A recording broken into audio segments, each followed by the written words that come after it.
Welcome to Macon Memories. I'm Lynda Wright at Randolph-Macon College. Today is April 4th, 2025, and today I'm interviewing Maurice Kiely, Chief of Campus Safety, who is retiring after 25 years, I believe, at the college. So welcome, Mo. Thank you, Lynda. Great to be here. Good. So by way of introduction, can you tell us where you're from, your educational background, and how you happened to come to Randolph-Macon? Yes. Yeah, it's been quite a journey, unexpected for sure.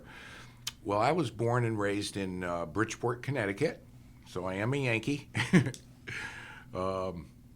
And let's see, we moved to New Hampshire. I took a job with Defense Investigative Services, which is a subset of the Defense Department, primarily working in defense contract industries. And they were based everywhere from Connecticut, Sikorsky Aircraft, General Dynamics, Hughes, and Raytheon Missile Systems. I spent the vast majority of my career in Massachusetts and New Hampshire working at the Raytheon Missile System facilities. They made a lot of proprietary systems for our armed forces. Everything from the AMRAAM, the Sparrow, the Sidewinder, Hellfire missiles, Tomahawks, cruise missiles, and so forth. So it's kind of a, a military situation, certainly. But so I worked as an officer, as a security officer in the facilities, the manufacturing facilities primarily. Some of the facilities were absolutely enormous. For instance, the Andover, Massachusetts facility had over 30,000 employees, IBEW, and they would make every part of the system, from the radar controls to the friend or foe chips and all the electronic things. And it's just amazing what goes into that technology that goes into those implements. For better or lack of a better term, those implements of war that our warfighters use. So that was my career prior to coming to moving to Virginia and ultimately landing at Randolph-Macon College. My wife has two sisters and a brother that lived in Caroline County, and so we used to come down here quite often to vacation. And we really enjoyed it and everything, because where we lived in New Hampshire was pretty remote. My closest neighbor was about a mile and a half down the road, and it happened to be a buffalo farm, and he raised buffalo. And so my children attended school up there, but we were in the southwest section of New Hampshire in a town called New Boston, New Hampshire. And so the grammar schools, the high schools and stuff really drew from like 3 or 4 or 5 towns to one school because the population was sparse. And of course, I commuted to the facilities I was stationed at in Massachusetts, but living in New Hampshire. And so that was, at times, if I got transferred to one of the bigger facilities, I might have had like an hour and a half ride each way to get to work. And then shortly after I started, 5 or 6 years into my career there, I was able to transfer to Nashua, New Hampshire, which had a missile depot storage facility. So I spent 5 years there, and that ultimately closed under the First Base Closure Act. So it was back to Massachusetts for me and back to paying state income tax because, it didn't matter if you lived in Massachusetts. If you worked in Massachusetts, even if you lived in New Hampshire, you still paid the state income tax. That was fine, But that was just one of the idiosyncrasies of working in a different state than you lived in. And then we had a test facility, the company, I should say, had a test facility up in Parham, New Hampshire. And as I gained a little bit more seniority, I was able to transfer up there. And that cut my ride down tremendously and everything. So it was very interesting, It not every day was interesting, but because it was kind of mundane and it was a regular routine that we followed. But I was able to meet some interesting people, heads of state from all over Europe, our NATO partners. And of course, I was fortunate enough to meet 2 presidents at the time, One of them happened to be George Bush Sr., and that was during Desert Storm, and back in, I believe, 91, I think. And then, let me see, I think President Clinton came in and visited the facility, as well as Prime Minister of Israel and stuff like that. So we worked very closely with the Secret Service and everything, preparing the facility weeks in advance of these high-profile visits. And that was interesting, you know. I was able to attend the Paris Air Show as security officer for the wares that were put on at that time. I can't remember how long ago that was. It was probably in the 1990s, though. I'm pretty certain of that. So it was very interesting. I worked all shifts. I worked night shifts, day shifts, and what we called the mid shifts, the 3 to 11. And there was about 350 officers that worked in this particular division I was in. And so seniority meant that you had, didn't mean much other than you had a chance to put in for openings as they occurred. So as I accrued more time, I was able to get closer to home, and I was able to get on the day shift, which was nice, and so forth. You asked me, Lynda, how I ended up in Virginia. So after decided that we wanted to make a move, it was a beautiful. We had a beautiful home. We lived in a beautiful part of New Hampshire in what they call the Monadnock region of the state, mountains and so forth. But there's always another side of the coin, and that was that the winters were extremely cold. The snow was extremely deep on any given year. And it was a long winter. It was from October to April, and so forth. And so, and then the bug season came out in April, and that was a thing to avoid those little the bloodsuckers. If you didn't wear the nets and stuff, if you're trying to get your garden ready, and you didn't have the head nets on, the black flies would just about eat you alive. So there was some downsides to it too, but the beauty of it was just the raw beauty of the mountains, the fishing. The snow, the summers were gorgeous, the foliage and stuff like that. And my children were fortunate to grow up in an atmosphere, in a rural atmosphere, but still have all the connections to, the modern world, if you will. But they really were fortunate. So that being said, we made a decision to move to Virginia. And so I put my notice in and retired. We came down here, I won't say sight unseen, because we were down here several times vacationing and stuff, and we liked it. And my wife has a sister, 2 sisters, and a brother that happened to live in Lake Caroline, small community in Caroline County. At the time, there was probably 900 homes in there now. Well, we ended up buying a home in there 25 years ago, and we've been there 25 years now, and there's 1,700 homes in Lake Caroline. But again, we loved it. The amenities were fantastic.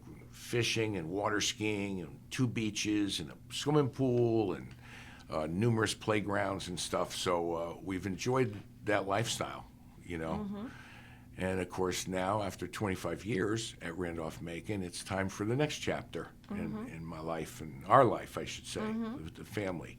Because my kids were young when we moved here. My daughter was in 6th grade. My son was in 8th grade.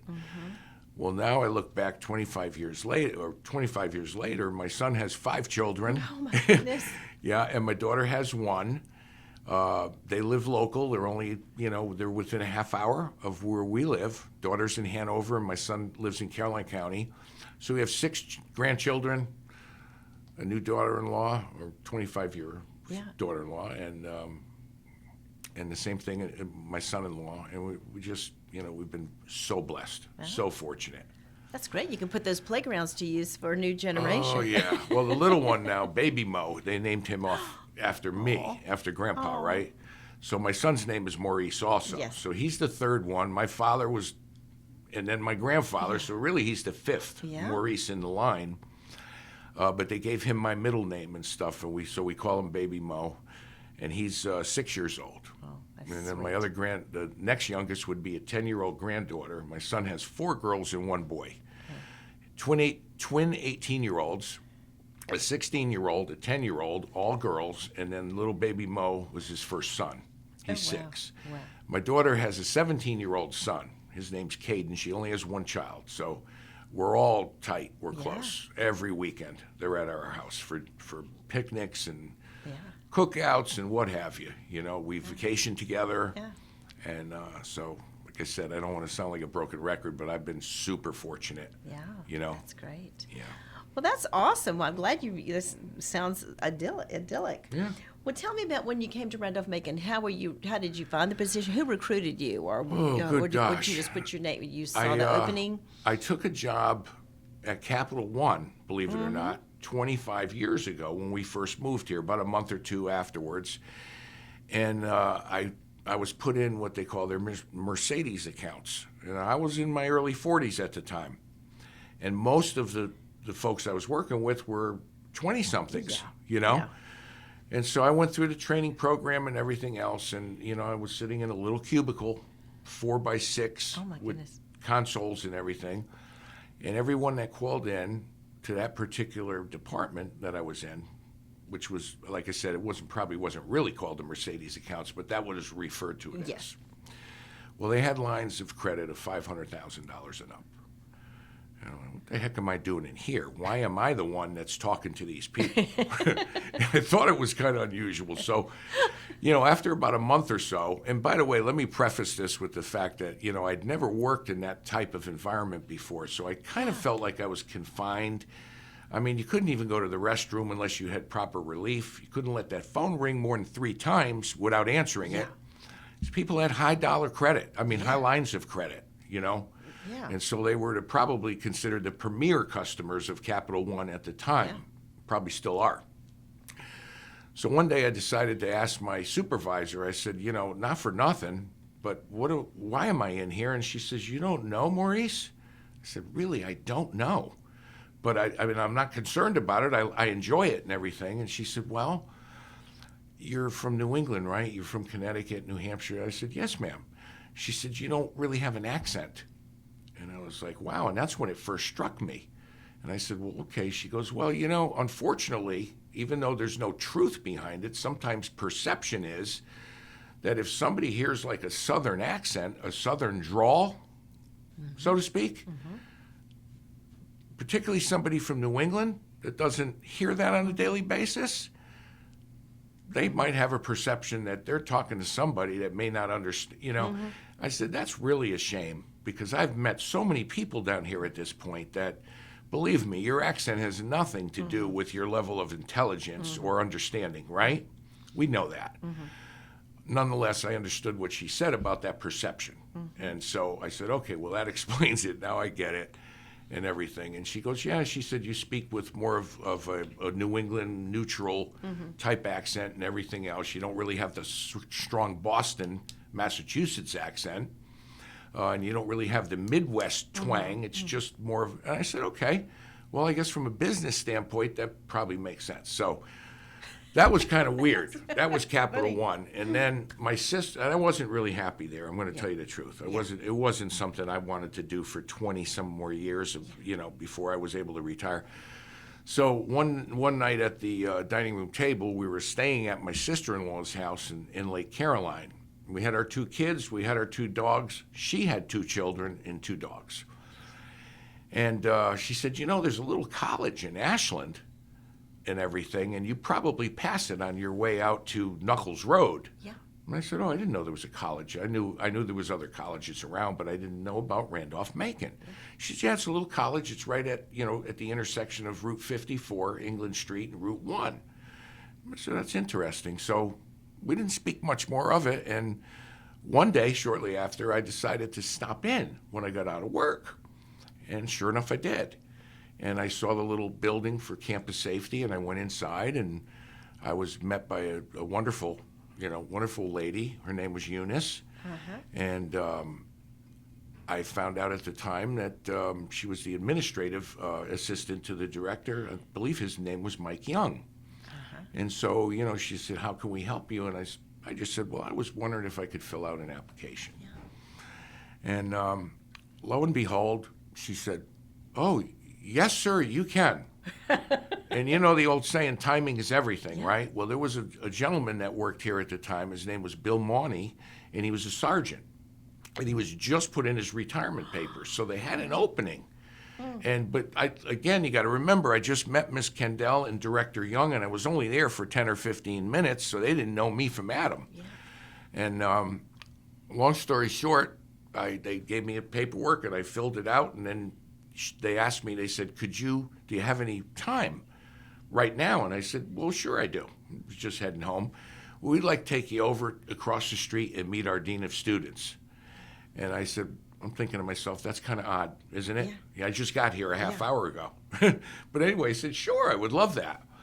And so we went across the street. We were in the old building on Caroline Street at the time, the old White House. We weren't in the Welcome Center. You were in the house that's now the education Exactly. department. Yeah, That's okay. exactly where the office was, Yes, yeah. I And remember so that. we went across the street, and I got to meet Dean Andrews, Ira Ira Andrews. Andrews was the dean at the time. He Okay, was.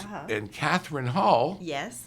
was an administrative assistant. Yeah. And I believe she was also the student conduct dean, as well as other things. So I got to meet them, and they just made time for me. Yeah. And I felt real comfortable. I was like, wow, this is really cool. Everybody is so nice, so accommodating, and so forth. And I know I'm kind of going on about this, but gosh, we went back and I talked more to Miss Kendall, and I spoke with Director Young, and they had already looked at my resume. They didn't do any background checks yet or anything, but they saw that I held a top secret clearance and for 20 years and so forth. So I guess they felt comfortable enough to offer me a position as a patrol officer. This stuff was happening really fast, Lynda. Yeah. I mean, it was just coming at me home like from work. like an avalanche because I didn't expect this. I figured I'd go in, fill out an application, leave it there, and if I ever heard anything, it would be a week or two later. Yeah. And here I am, engaged with these folks that I'm meeting for the first time. So they said, we would really like to make you an offer, of course, contingent upon, background check Sure. and all that, but we're really not worried about that right now. But so I said, well, gosh, I'd like to go home and talk to my wife about this Right. because this is kind of catching me, fast. Yeah. And so she said, sure, that's fine. She said, could we call you tomorrow? Could you call us tomorrow? Yeah. I said, absolutely, So I went home and went back to Lake Caroline. It wasn't our home yet because we were only here for a month. It was only at Capital One for 30 days at this point. And I told my wife and my sister-in-law, her sister, and my brother-in-law, and the kids, they were young. I said, geez, your dad just got offered a job at the college down here and everything. And I said, I really don't know much about it, but it seems to be a pretty cool place. Yeah. And everybody's like, well, what are you going to do? I said, I don't know. I don't know yet. Well, I could tell you what I did. I called the next day. I spoke to Eunice. I spoke to the director. And I said, I would like to, I think I'd like to accept the offer. Yeah. We talked about what the starting rate was and stuff like that. And making a little bit more at Capital One, not a whole lot more. And I asked him if there was any possibility that, a small adjustment could be made because I already took a tremendous pay cut. Sure. For working, to come to Virginia. Yeah. I mean, tremendous, Yeah. 50, 60%. Anyway, so they were able to match what Capital One offered me. And I said, that's you know what? I'm going to get out of that cubicle. I like being out talking to people. Yeah. Being around young adults and around professionals and stuff like that. And my office was going to go from a 4x6 cubicle to 125 acres. That was a no-brainer, So that's, in a nutshell, how I started here. And I became a patrol officer and worked night shift and day shift for 3 or 4 or 5 years. Yeah. Yeah.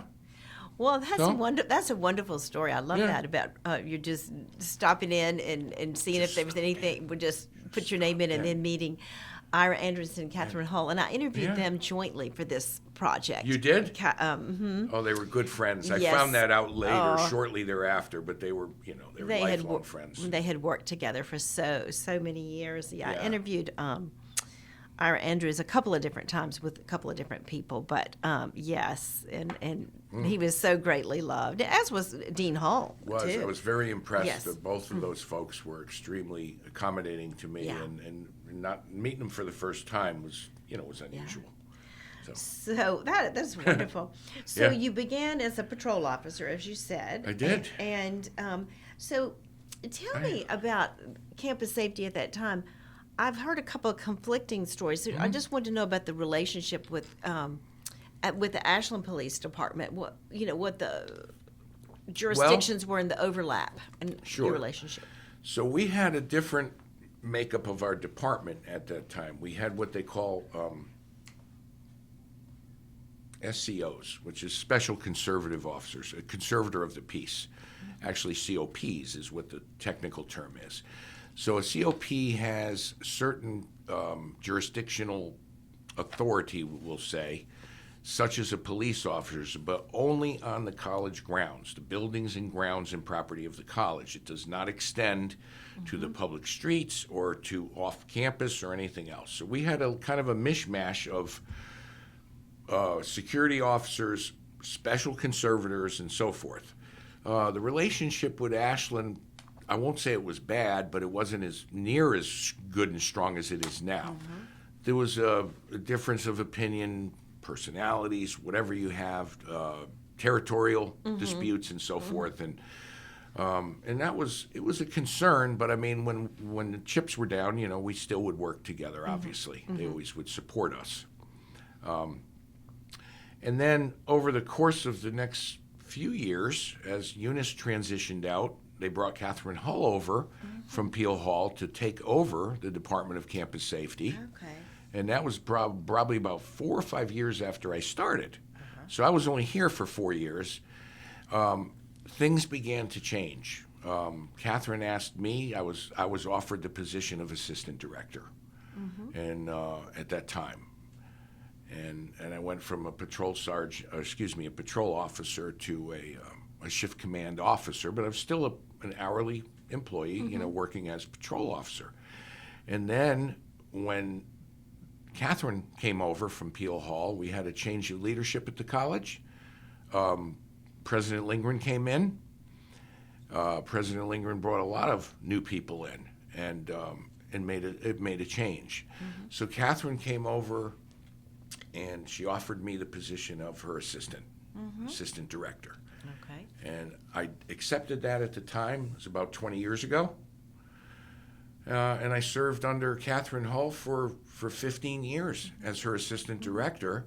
She retired 5 years ago. And then they promoted me to director with the rank of major for campus safety. So does that answer your question? Yeah, that's right.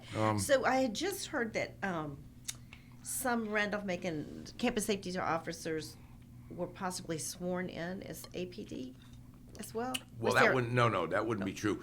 We had sworn officers at the time, but sworn by the magistrate as a special conservator of the peace. Now, that was back then. Yeah, okay. We eventually transitioned away from that. Yeah. So we became a non-sworn department, safety and security. We are certified through the Department of Criminal Justice Services, DCJS, for the state of Virginia. Yeah. But we don't work as a police officer per se, Right. if that makes sense. We don't carry firearms. Yeah. Okay. We don't arrest anybody. We don't detain anybody. We don't chase anybody. Yeah. But we do a lot of things that we couldn't do if we were sworn officers. So we're not bound by that code.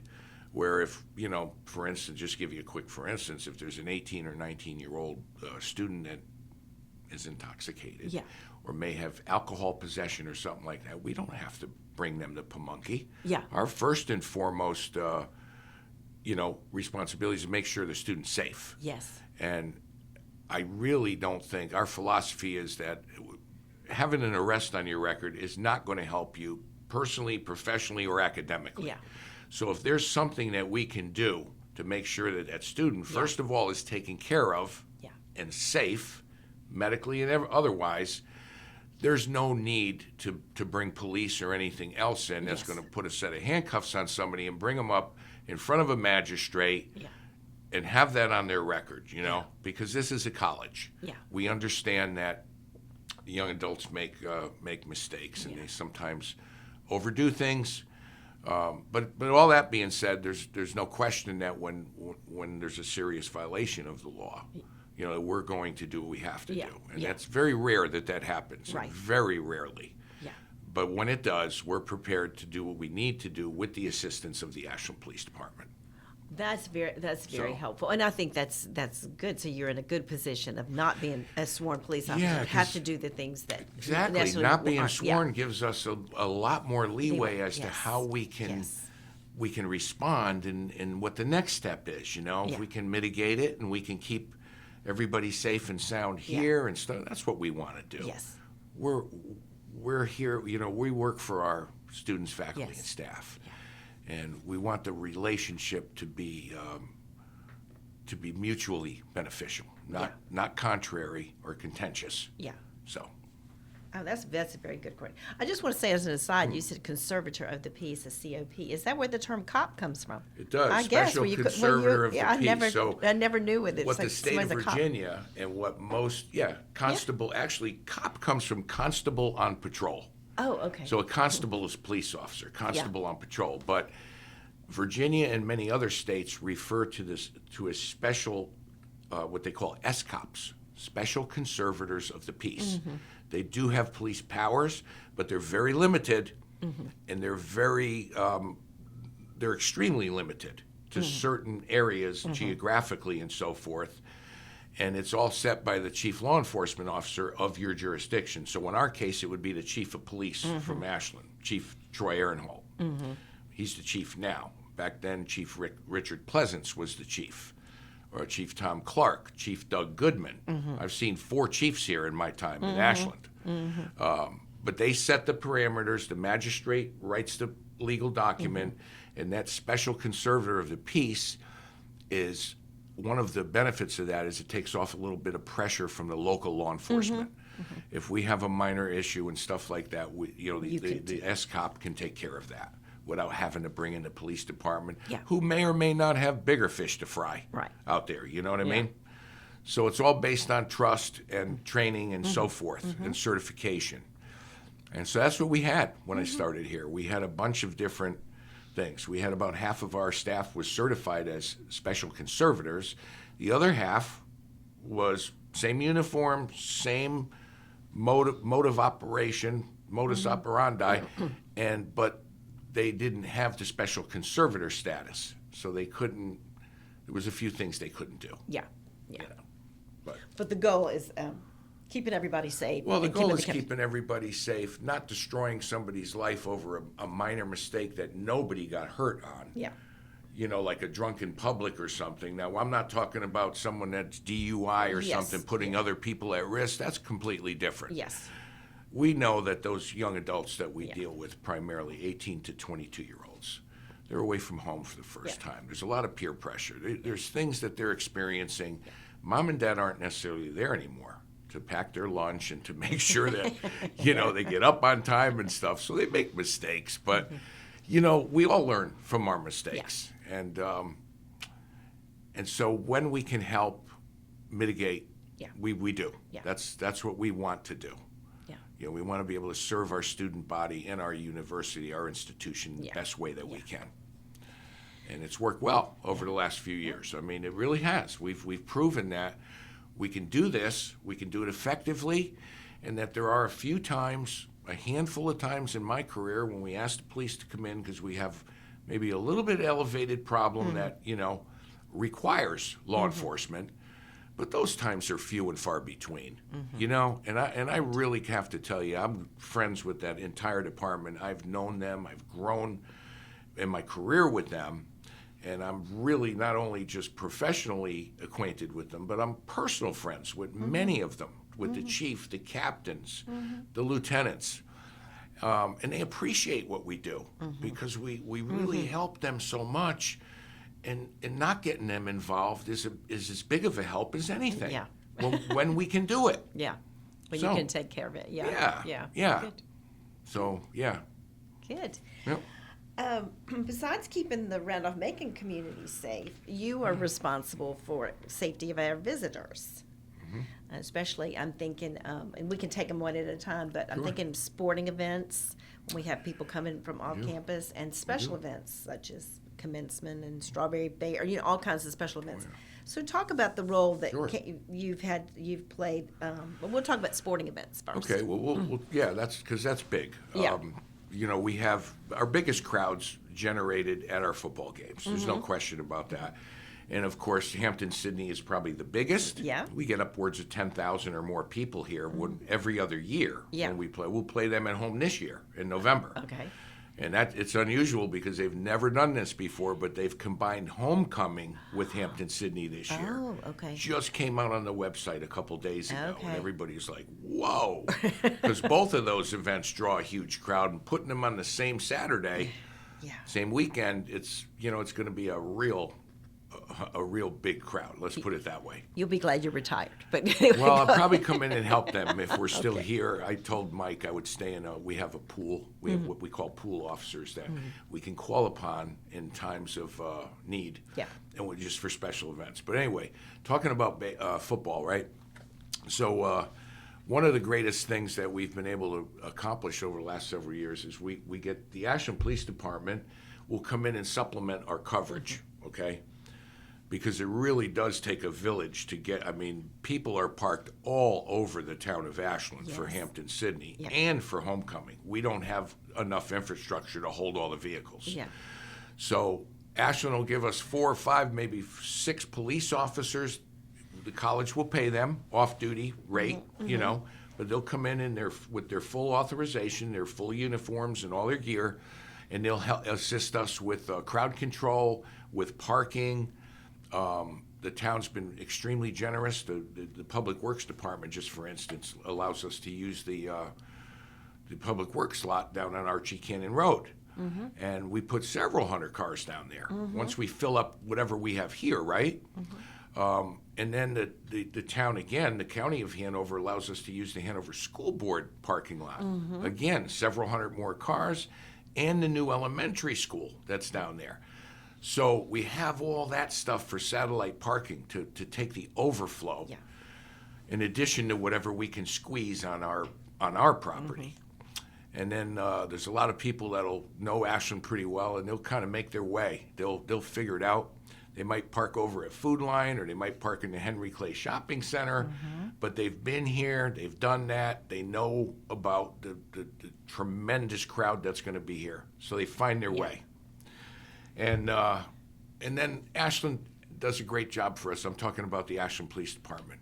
1 or 2 of their officers will assist us in the tailgate area Yeah. to make sure that things are just, everybody's behaving. Yeah. And by and large, they do. Yeah. They really do. Yeah. And then in the field itself, to make sure that, we're keeping the walkways clear, we have access for our EMTs in case a player gets hurt or somebody gets hurt in the stands, you know what I mean? And so they help us manage the entire event. We take the lead on it. We do the incident command system plan. I've drawn up 150 plans since I've been the director. Each and every one is unique. But nonetheless, we draw up the plans, and we use what we call the National Incident Management System, NIMS, which is the incident command system. And the beauty of that is that, you may have an operations chief, a traffic chief, a security chief, a parking chief.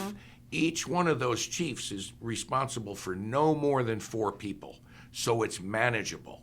And then you have your incident commander, your deputy incident commander. And so it's a big Christmas tree style system that works really well.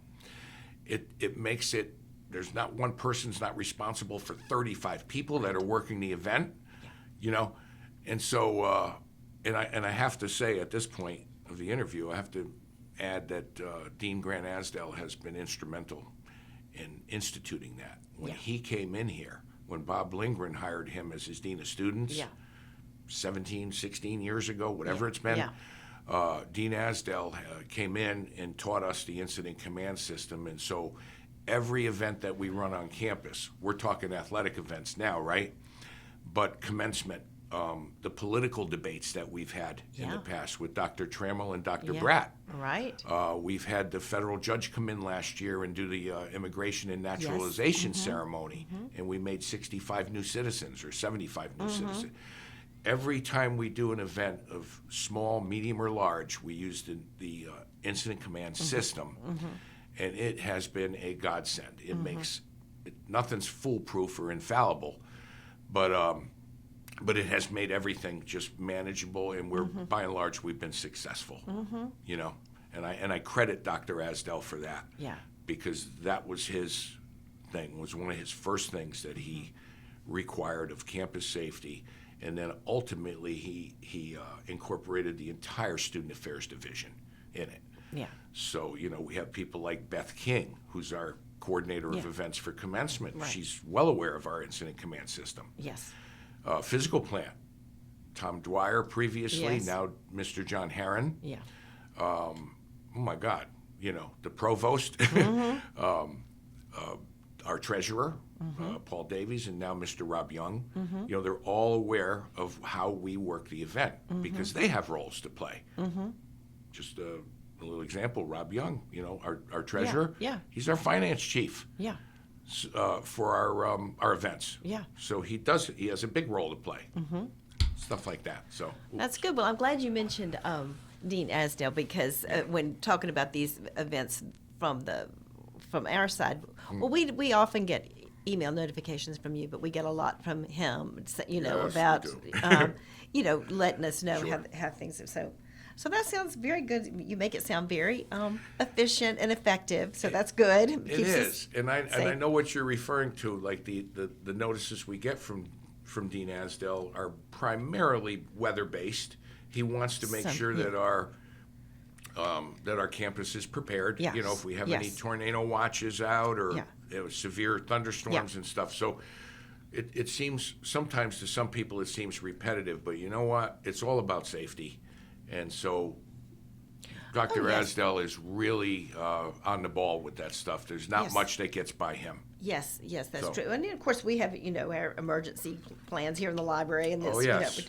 that's very important. It's very important. It to really be is. prepared. Yes. Well, good. Well, all right. Well, so sporting event. I understand you talked about the background of how to get prepared, but did you want to talk about any special events we had? Like I'm thinking when I wa- Katie Corrick was our commencement speaker one year, or any.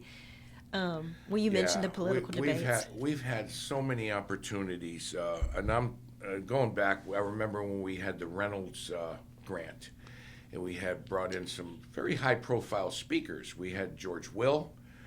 All right, and this wasn't necessarily just commencement speakers, but these were programs that were put on in Blackwell Performing Arts. Yes.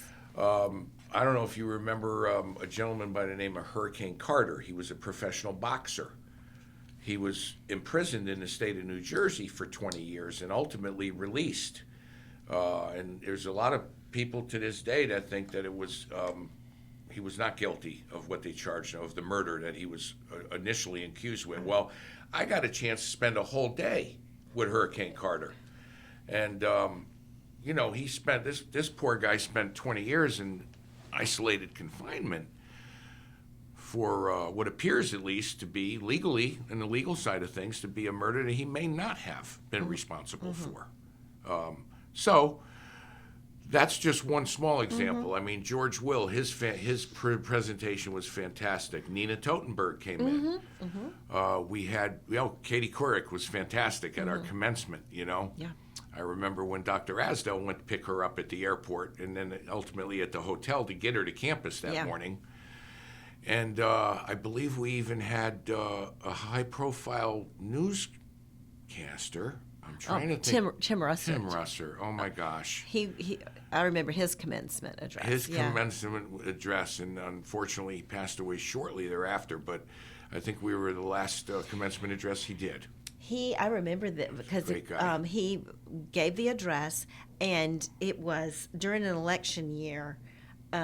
So what it was 2008 probably, or 12, but I think it was 8. But I know it was right in an election year, and right before the commencement, he had gotten a call to go. Something had happened in the campaign or whatever, And he gave the address, and then he said, "I'm so sorry, but I have to leave because I have to be in Washington, like in whatever." And he jumped off the stage. He didn't even stay to the end of the ceremony. Do you remember this? He jumped off the remember that, stage yes. and left. He had a car Yes, waiting. they picked him up at Yes, Mary Branch Circle and behind. Yes, and then he jumped off the stage in his gown and everything. I know. He'd gotten the degree, honorary degree, and left. And it was a Saturday, and he passed away the next Saturday. A week later. It was It the was that next fast. Saturday, and it was like, oh my goodness! And he Shocking. dropped dead of Shocking. of an event. And it was like, that could have happened right then. Oh, good Lord. But I know, anyway, you're right. but it was we felt like we were part of the campaign drama. The way he said, "I've gotten this call and I need to leave." I suppose that was true. I think he worked for NBC at the time, Yeah. and he was one of probably the most popular Yes. political show in existence at the time, or at least on the top 2 or 3. Yes. You know, so we had the other event. I mentioned it briefly earlier, but I'll never forget it. Oh gosh, Charlotte Parrish was here. I miss her dearly. You know, but it was the debate. It was the House of Representatives. I think it was the 6th district. Yes. And it was Dr. Trammell and Dr. Bratt, and I was dear friends, still am, with both of them. Oh wow. And so, but it was you talk about a political dichotomy, of course, Republican and Democrat, Yes. and they couldn't be more opposed on many views, Yes, politically. yes. But I think they were good friends too. Yes, yeah. But Sure. politically, they were on opposite ends of the spectrum, Yeah. and that was exciting. That was super exciting. Bob Lindgren was President Lindgren, gave an introduction, and we had a couple high-profile interviewers asking Yes. questions. We again used the incident command system. I had a lot of help from the police department with security, as well as Capitol Police came in Oh wow. because of the and then it was just exciting. It was an exciting time. It All was. of the major networks were Yes. here and everything. Yes. Oh my gosh, Yeah, I remember You know? walking across campus. it was It was before the debate, but when the candidate slate had been set, and Yes. it really put Randolph-Macon on the map for it did. a limited period of time. Everyone was talking about what is this college in Virginia with the 2 professors. It was But I incredible. remember walking right out here in front of the library, and somebody from the Washington Post stopped me and wanted to chat, and I was like, "Well, I think you have to speak Oh, to yeah. marketing." They But want- they want- yeah. Yeah. Oh, I know. That was just very interesting times. I had another experience here. I probably should have mentioned this earlier, but in my early career here, I want to say it was from the day I started, like in 2000, right up to 2003 perhaps, we had a young fellow by the name of Greg Smith that was Oh, here. yes. The 12-year-old. Yes. And that was, I was able to partake in a lot of things with Greg as well as his parents. Yes. That was highly unusual for, on a college campus, right? And everything. So that was another interesting thing that I got to witness and everything in my early days Yes. Yes. That would have been very early in your time here. Oh that he yes. came. Yes. It was. Because I think he graduated in 2004. He did. Around that time. Yeah. Yeah. Well, did you experience any unusual excitement in any of these events that you're just describing, or did things go according to the plan and to the hierarchy and everything went off all right? Yeah, I mean, everybody here has always been so well versed and so well behaved. Even when our bigger events, I remember when, good Lord, it was Mitt Romney came in here with Paul Ryan, and it was right after he picked Paul Ryan as his vice presidential candidate. Well, the first rally they held was at little old Randolph-Macon College in our gymnasium, our alumni gym. So again, we had to work with the Secret Service and so forth, right? Oh. And it was an all-day thing. Believe me, it was. I mean, we worked with the Secret Service. I was attached to the head of that detail for 7 days before that event, because Romney had won the nomination. He had just made the announcement that Paul Ryan was going to be his vice presidential running mate. They started off in Virginia Beach, They introduced Ryan as the vice presidential, and then boom, they came up right up here with their motorcade to Randolph, Macon, and we had a rally in the gym. Wow. And so it wasn't so much excitement. There was a small little protest that took place across the street near Suzanne's, homemade by Suzanne's. It wasn't so much of a protest. It was just, you know what I mean? It was a rally. I forget who we was running against. I mean, it might have been Barack Obama. It may very well have been maybe Barack's second term. No, second term he ran against John McCain. I can't remember, but I believe it might have been maybe the first term or Maybe something so, like that. yeah. But that was exciting, you know. So I was getting a taste and a flavor for the political things of the day. I loved my job here, working with our students and our faculty and our staff. But it always seemed to be something that else was going on that just made it that much more exciting. Yeah. You know? Yeah. So yeah, Yeah, it was. that was the content of the event, but not. It wasn't. The good news is it wasn't exciting because something went wrong. No, it was just exciting because there were interesting events happening. We were highly complimented for how we ran, how we assisted in running that event. So it was very smooth and everything. But yeah, the excitement just came from the politically charged atmosphere at the time. Yeah. You know. Yeah. So yeah. Well, good. Well, as chief and director of campus safety, hiring, training, and supervising staff are a big part of your role, I'm sure. So I know you've done a lot of training, campus-wide training and different things. You have to be prepared. So did you want to talk about some of Yes. that? Yeah. So I will tell you that since COVID, and let's just say for the sake of do. argument, 2020, 2021, and it's not just with us by any means. It's not just the college. It's certainly not just campus safety, but attracting and retaining good qualified help has been challenging. It really has. Yeah. We've always prided ourselves. As a matter of fact, our colleagues across the Commonwealth are like, how do you guys do it up there? How do you keep people for so long? You know, we had people that had several, 10, 15, 17, 20 years in. Yeah. And they didn't switch jobs and everything, but the dynamics changed at COVID, and we had people retire, and and then we would hire, but it was difficult to attract top talent. So that's been a challenge, but we've never given up. We've just kept plowing forward, and ultimately we do find the people that we want. We may not find them the first time, but it's going to happen, and so that's been our driving philosophy on that.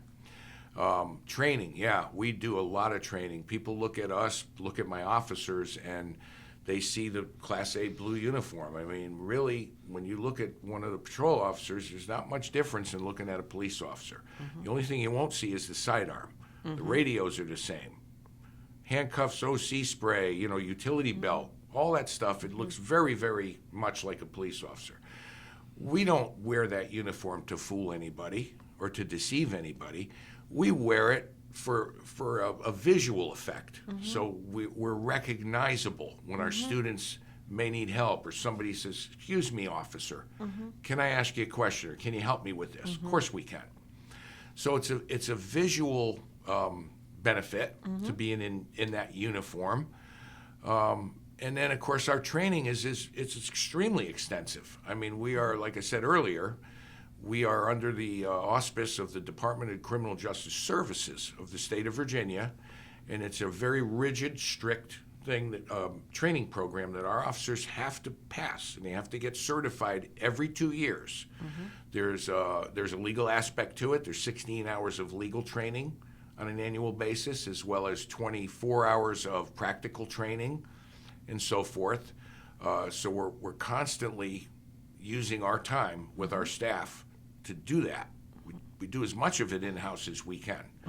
I have a fantastic captain, Mike Kozlowski, and Lieutenant Duffy, and so all three of us, we put our heads together and we do what we can when we can. We want to stay ahead of the curve, because if you're just keeping even with it, you're losing ground. But if we can stay ahead, we're always going to be moving forward, Training is a big thing with us, for sure. And not only with us, but we do joint training exercises with the Ashland Police Department, the Hanover Sheriff's Department, Virginia State Police, the Hanover Fire Department, and the Emergency Medical Squad. And we'll usually pick a topic once a year, like, since the tech tragedy of '07, one of the hot topics has been active shooter, hostile intruder. Yeah. Okay? Because we have the railroad track coming right through the heart of our campus, we'll do an all hazards approach every other year. It could be something as, something related to, like, let's say, a train derailment. Right. Okay?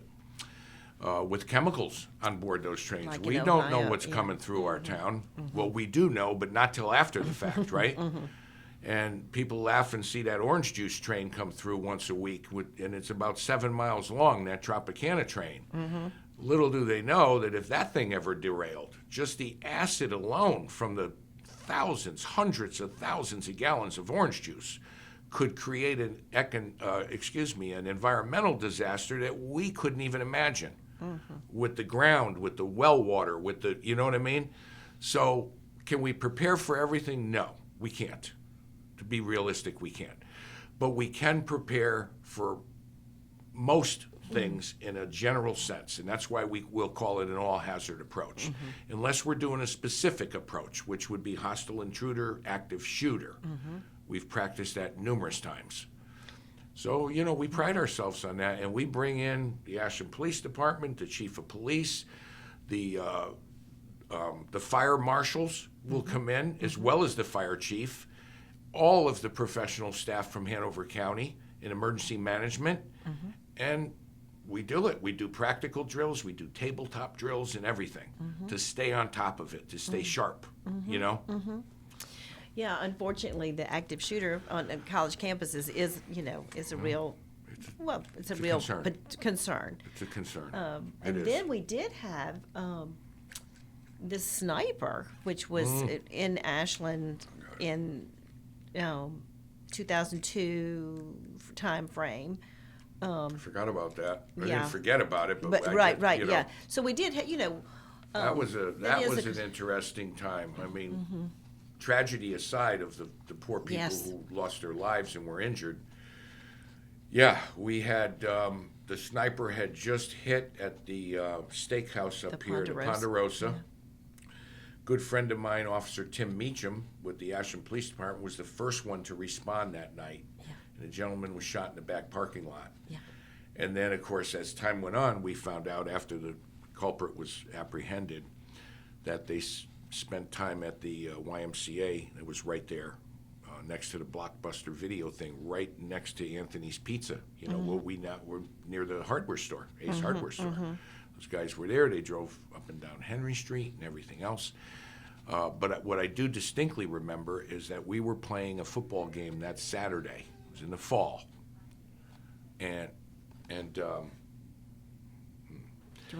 so we were playing Johns Hopkins actually, and in the fall, and that Saturday, and Johns Hopkins was not going to come down to Ashland, and they had certain demands, or not so much demands, but they required a certain amount of. They wanted to feel safe about coming down here because shooting just happened a week earlier. And I remember it was so frightening because it was so unpredictable and random, and where the incidents had occurred up and down 95. And right. I remember we were meeting friends from England, and they were going to be in Washington, D.C., so we were going to meet them in Washington where a lot of the incidents had happened, and at gas stations when people were getting gas. And I remember being afraid, like, okay, we need to get gas before we go into the city. We cannot stop it. And again, just because we just didn't know. Well, there was even gas stations up in Fredericksburg and stuff that were putting up like big barricades, so when you pulled up to the pump, you couldn't be seen from, unless you were inside that wall. Yeah. But what happened here with that football game is we went to VCU. We went to the Virginia Commonwealth University, had a relationship with the chief at the time. Well, guess what? We were able to secure 20 VCU police officers to come up to our college for that football game. And we had every 50 yards, there was a Virginia a VCU police officer around the entire field and around Henry Street, the old Smith Street at the time, Yes. North Center Street, because remember, we didn't have the new field then, Yeah. we had the old field. Yeah. And then between those 20 officers from VCU, 10 or 12 officers from APD, and all of our staff, everybody felt comfortable enough that we're going to play this football game and we're not going to be bullied and scared out, and we played it and it went off without a hitch. Yeah. So, but that's what I remember distinctly related to my job with that sniper. And that was early in your tenure Yes, here. it was. Yeah, a couple of years in. Yes, it was. Yeah. Well, let's. I do want to talk a little bit about the change in the student body. So in 25 years, you've seen the campus student body has grown dramatically, and the students are different. A new generation than they were when you came in 2000. So how has that affected, or obviously the size of the student body, but how has that affected your role in campus safety? Yeah, you're right. I have seen a big change. It's a dramatic change, of course, when you look back 25 years to today. But by and large, the biggest change I would see is that our social media and that type of technology was probably out there. I think we had Facebook back then and stuff, but it wasn't as prevalent and widely distributed and accepted as it is now. I think it was maybe in its infancy. And so the change that I see was students, again, I'm generalizing. There's always an exception to the rule, right? It was easier to have personal interactions with the students back then. Yeah, sure, they had video games and stuff like that, but they were more engaged in a personal way, in a conversation like we're having right now, one-on-one, looking at each other. Whereas what I see now when I look back, and again, generalizing, but students are more comfortable in many instances using text messages to communicate, and then COVID played a role in this too, but there wasn't as many face-to-face interactions and stuff. So I think a lot of the personal skills have been lost, or at least put aside, because it's so easy to gather and to communicate electronically with TikTok and Facebook and MySpace and you name it, Whereas back in the day, if you wanted to talk to somebody, you either picked up the phone or you went over and talked to them. But now there's a million ways you can communicate with people in an impersonal way. Impersonal, I guess is what I'm trying to say. So that's one change, but the students are, just as good as they ever was. I mean, they're great. These young adults are fantastic. I can't use the word kids. I've been told not to use that. We used to say that a lot, and they're like, no, they're not kids, they're adults, but they're fantastic. You mentioned some of the other change. Yeah, when I started here, I think our student body was about 900. We started this year with 1,650 or 1,625. Yeah. So we haven't quite doubled, but we're coming close to that number. And not only that, the sheer raw numbers of our student body, the faculty and staff have grown accordingly. Yeah. And the facilities, oh my gosh. If I think about, this college was beautiful 25 years ago, but it's unrecognizable today. Yes. What President Lindgren has done and the Board of Trustees and everybody has just been nothing short of miraculous, in my opinion, with the facilities that we have, the top-notch, buildings, academic and athletic and so forth. Amazing change. Again, you don't see it 1 year to the next, but in 5 years, big change. 10 years, 15 years, oh my God. So someone that may be coming in, joining us as a staff or faculty member now, wouldn't be able to appreciate what we've done. Yeah. Because they haven't worked here 20 years ago and saw the old football and baseball field that shared the same turf. Yeah. And the old,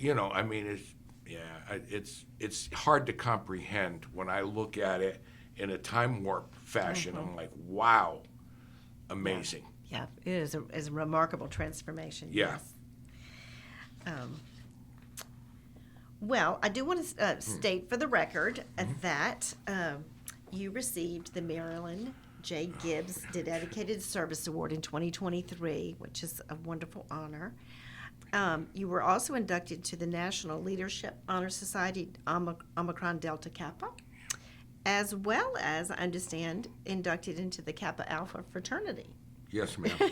So those are all great honors, and did you want to speak to any of those? Well, I was shocked when I won the Dr. Marilyn Gibbs Award in 23, I think it was. I was holy cow, because I had no idea. And then when we went to Blackwell, like we always do, and then when they called my name, and then they said your family's here, and they were hiding them up in the balcony. Aw. I didn't know anything. I think Dr. Asdale must have put this together on some way. Because my wife, nobody let out an inkling. And, of course, I didn't know that I was going to be a award recipient. So that was shocking. You know, the ODK was really nice because I was so proud that I was able to get in that organization because it's about service. It's about dedication to others, you know. And then the Kappa Alpha, the Kappa, I'll get that later. I dropped my water cap. The Kappa Alpha was interesting because we had a board member at the time, Board of Trustees member. His name was Doug White, and he's still very active. Yes. And so his son, Bobby White, and my son, Maurice, was his student here at the time. They were both Kappa Alpha members. So, and there was one other person who's had a son there. Well, all three of us, unbeknownst to us, we didn't solicit it. The membership of KA unanimously voted us honorary members. Oh, okay. So we didn't have to go through the process. Well, we did have to get the hoods and all, and the ceremony, right? Yeah.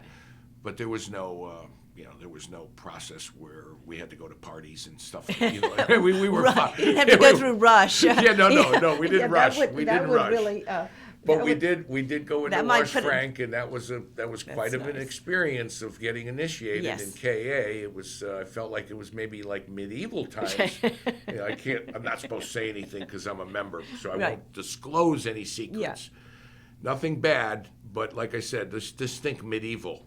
So anyway, me and Doug, Mr. White, and there was another gentleman. We went in there, and I told these guys, you know, I really appreciated and everything. I said, but look, first and foremost, I work for campus safety. So I just want to give you guys a precursor because if you think this is somehow going to protect you from, they had quite a reputation at the time of doing things outside the bounds of the Greek life, right? And I said, guys, you know, I'm not going to be able to offer you any special protection because I'm a member of your organization, and my son is. Yeah.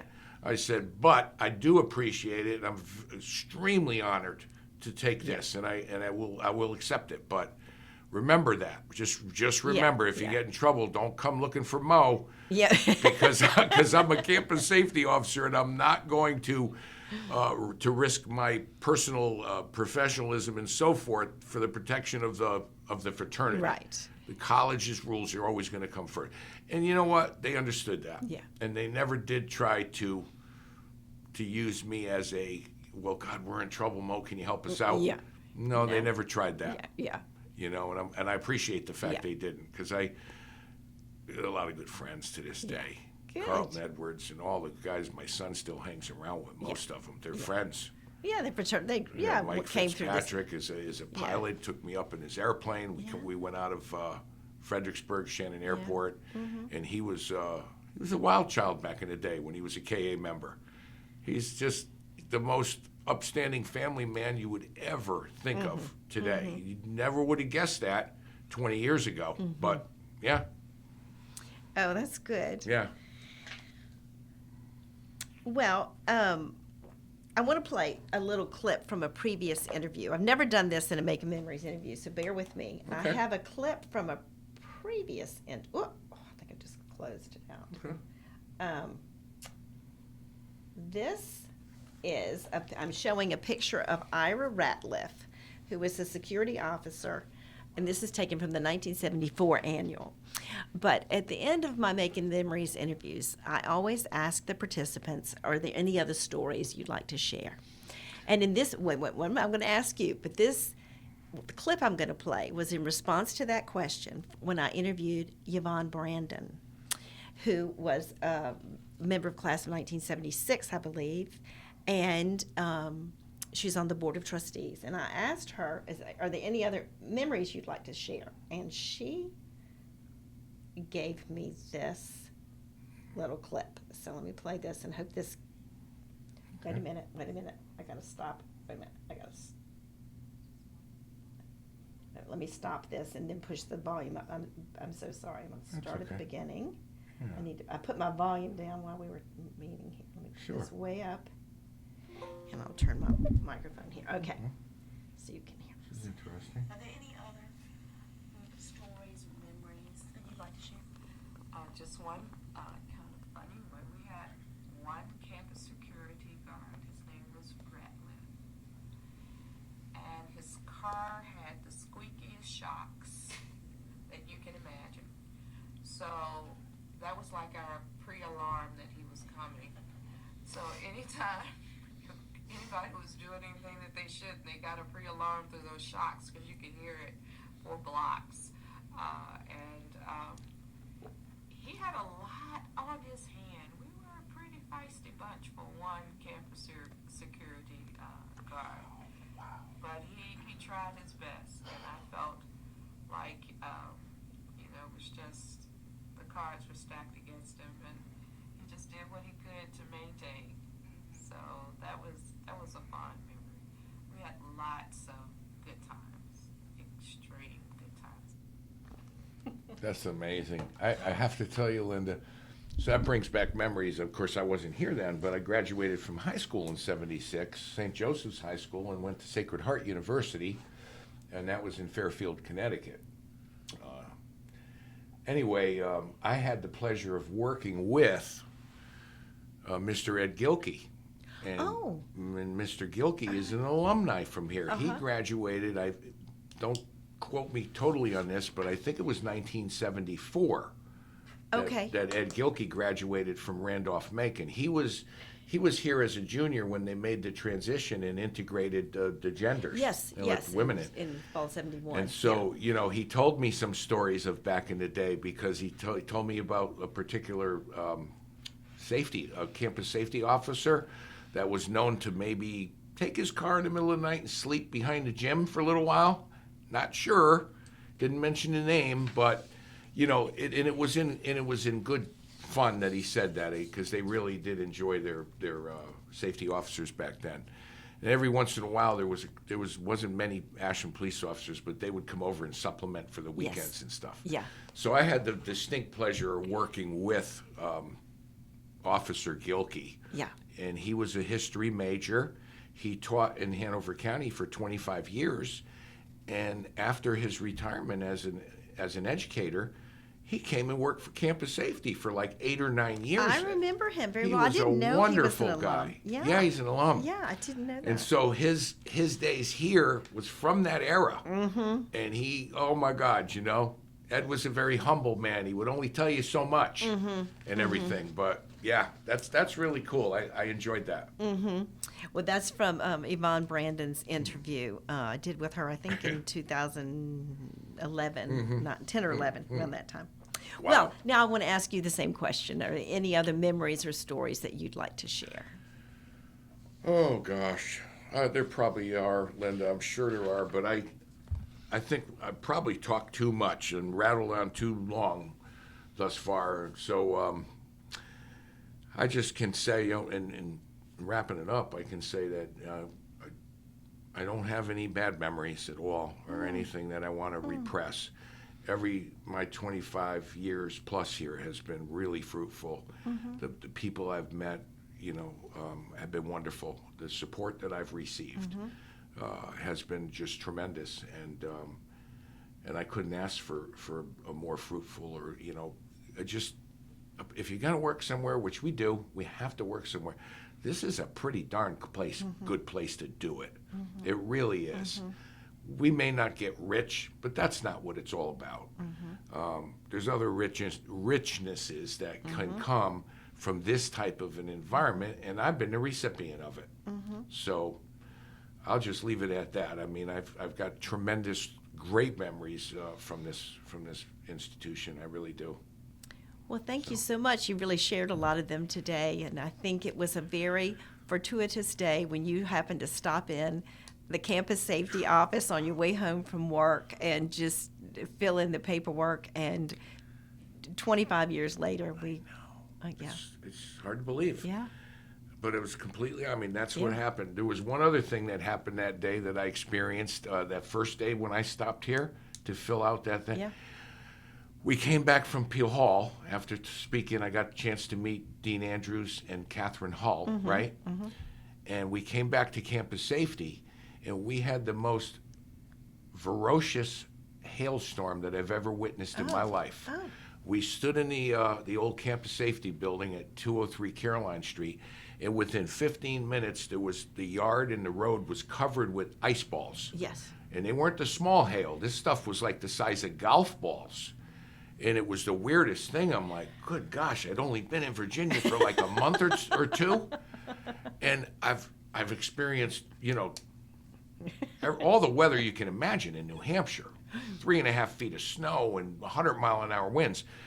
But I never saw hail the size of golf balls before, and it literally covered the whole campus. And I was like, my gosh. So, yeah, but it was one of those special moments. It was my coming here Yeah. was completely coincidental. Yeah. I have to believe that, but I also have to believe it happened for a reason. Yeah. Yeah. So, Well, thank you, Mo Kiely. Thank you so much for coming to Making Memories and sharing your story. And we wish you all the best in your retirement. thank you so much. Thank you. Thank you, ma'am.